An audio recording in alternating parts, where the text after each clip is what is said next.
What if the prophet sins? No matter what kind, does it affect his ability to receive words from the Lord? The first answer I'm going to give is no. No, it doesn't. Will a teacher stop being able to teach God's word because he sinned? Hope you know that teaching is a supernatural activity. It's not just a head knowledge activity, it's a supernatural activity.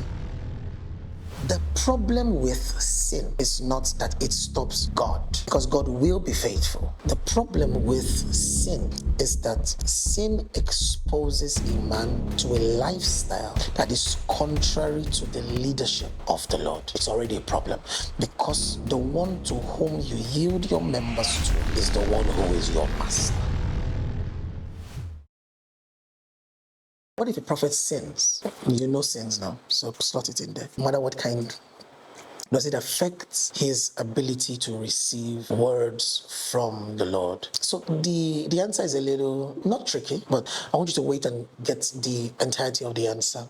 Well, the first answer I'm going to give is no. No, it doesn't. Does it stop him from hearing the Lord? All right. And I'll give you a little bit of explanation about it. So, will a teacher stop being able to teach God's word because he sinned? Hope you know that teaching is a supernatural activity. It's not just a head knowledge activity, it's a supernatural activity. So, does a teacher stop being able to teach God's word because he sinned?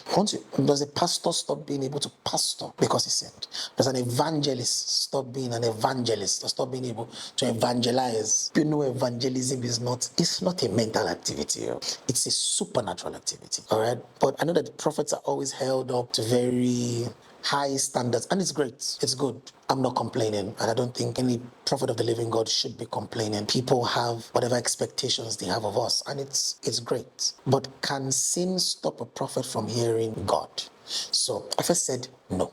So we see in scriptures, Samson is a judge, but I want to use him as a perfect example. Samson was many times living a life that God would not have had him to live. All right. Of course, it turned out for the salvation of his people a couple of times. But there were things that Samson did that were unethical, things he wasn't supposed to do. Yet we see that the Spirit of God would come upon him. All right. So the problem with sin is not that it stops God, because God will be faithful. The problem with sin is not that it stops the prophets, especially if the prophet has been walking with the Lord. Look at how many times Samson would say, I'll shake myself, and he did. Of course, until that last time that he tried and it didn't work. All right. So the problem with sin is not the Lord or the prophet. The problem with sin is that sin exposes a man to a lifestyle that is contrary to the leadership of the Lord. It's already a problem, because the one to whom you yield your members to is the one who is your master. So the man who veers off following the Lord subtly, it will mount, and soon it would be full-blown error. We will soon look at him and discover that the primary leading voice or leading influence in his life is no longer the Lord, but the voice of the enemy. And it always starts subtly. So the safety for any prophet is to live a life away from sin. All right. But he'll still hear God. He'll still hear God. You know, sometimes when we teach things like this, there are people who are sometimes agitated, saying, yes, we know this is true, but you have to say it in a way that people don't get into error. People are already living in error. Some people are already living in error. And you cannot water down the truth. In other words, you cannot create an error to prevent an error. The way to prevent error is to preach the truth. So, if a man gets into sin, doesn't mean he's not going to keep hearing God. Cain just finished killing his brother. Literally, the brother's body was still warm when he heard the voice of God. Guess what? He didn't just hear the voice of God. He struck a deal with the Lord that the one who would kill him would be recompensed greater than the punishment that would have been over the killing of Abel. He literally told God and said, my sin is too much from me. Anybody who sees me will kill me. And God put a mark upon him to preserve him. Cain just killed Abel, yet he heard the voice of God clearly. Sin may not prevent God from fulfilling his responsibility, but sin can get a man to a place where his senses are dull, where his perception is twisted. When he doesn't know his left from his right anymore, he now mistakes the voice of the enemy for the voice of God. So the safety for anybody, prophet, apostle, evangelist, pastor, teacher, is to live a life void of sin. Again, the question is direct.